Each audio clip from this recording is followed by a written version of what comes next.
What up? This is Rama Screen, and in the anticipation of The Water Man arriving in theaters May 7, I'm here talking with the composer of this new film, Peter Baert. How are you, Peter? I'm fine. How are you? Good. Thank you for taking the time. Congrats on the film.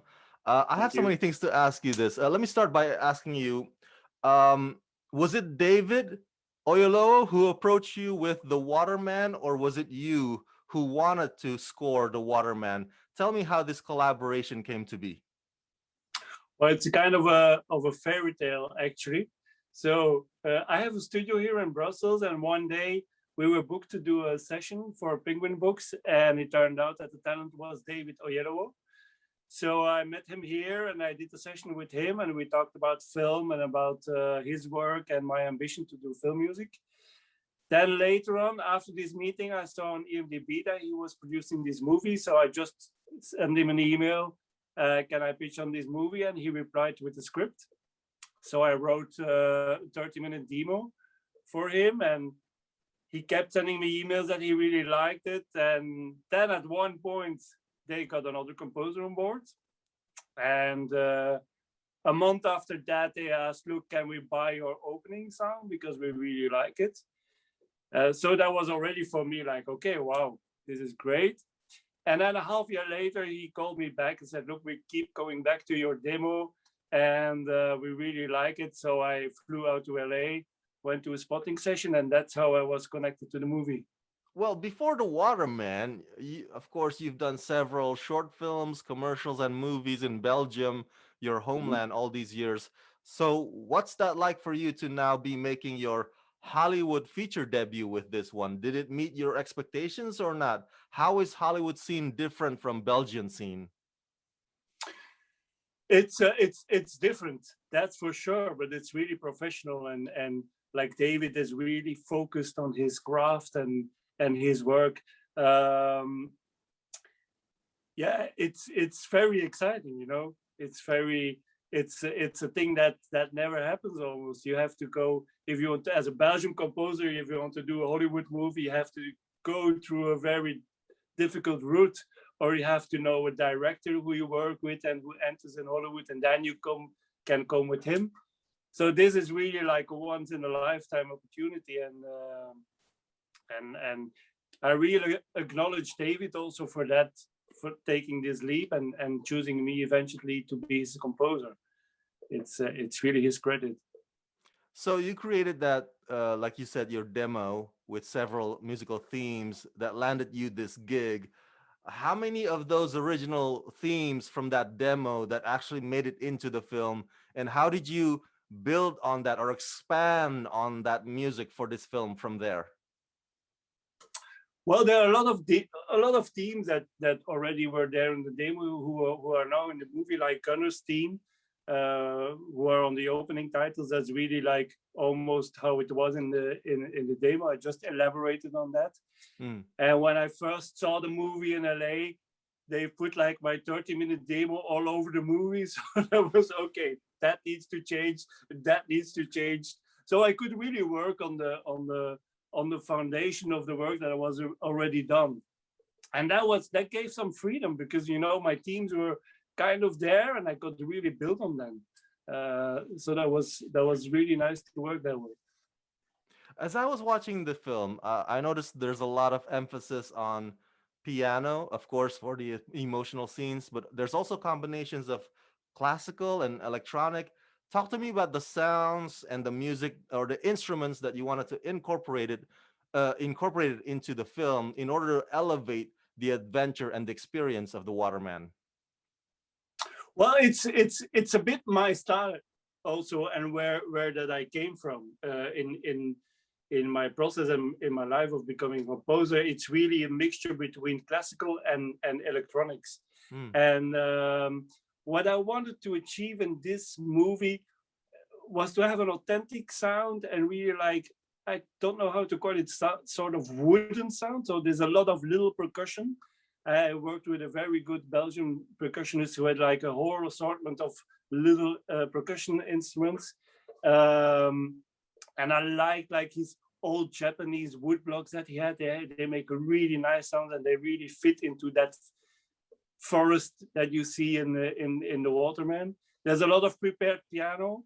And then another thing that I did when I was watching the film the first time, I thought, how cool would it be to do something with the Waterman's voice himself?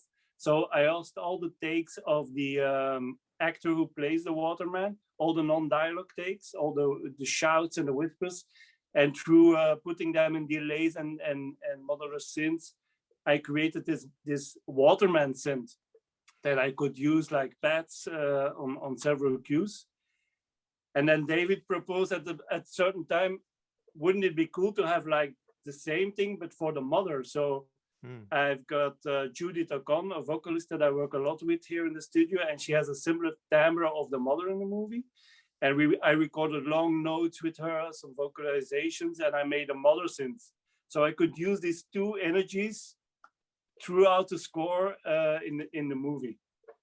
Yeah, I wanted to dive deeper into that because the Waterman synth and the mother synth. I mean, that's a pretty interesting approach that you did there. I don't know if I remember ever coming across such a method. Is that new or like to build a music around sounds of and the character? I mean, can you talk to me about that a little further? Well, it's something I do a lot. You know, I in my more artist releases, I always worked with sounds that I traffic that I made.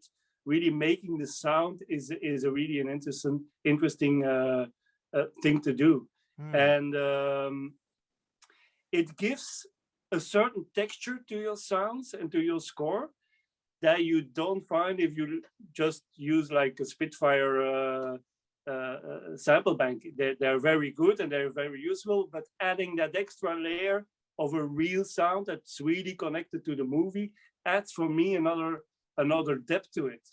And in your conversations with David, were there moments when you proposed, a theme or part of the score that he says, you know what, we're not gonna use that, or he says, you know what, can you tweak that a little bit more to fit this scene or that scene, anything like that?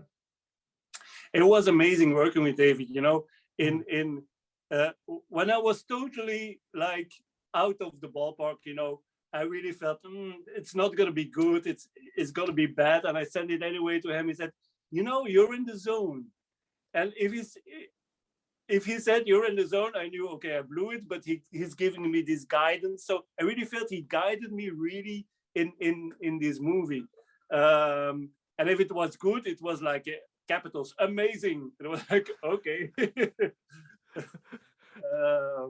So yeah, he really guided me gently through this movie, and that was really nice to do. That sounds like a great director. So when will your music or the soundtrack for the Waterman be available or be released for general public to purchase? Do you have any information on that?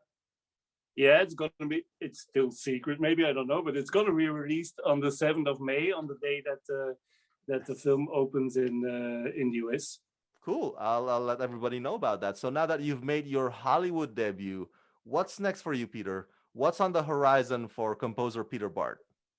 Well, I'm doing this Primetime Belgium series about a fictional series about the attacks in Brussels in 2016. That's going to be nice, and I'm open to anything. You know, it's when David called me and he said, "Look, I want to work with you. Are you up to it?" I said, "Hey, I've been waiting 20 years for this phone call, so yes, bring it on." So I'm open to anything, really. Final question. What's your advice for aspiring score composer that wants to break into the business? Well, my journey has been a very long journey, but I always kept on going. So my advice would be open for anything, learn your craft, and also learn different things. Learn about filmmaking, learn about art, about paintings. Do different stuff, but just keep going on your path, and one day something will find you. All right, for my fans at home, everybody go check out The Waterman, arriving in theaters May 7. Peter, thank you for talking to me and congratulations. Thank you, Rama.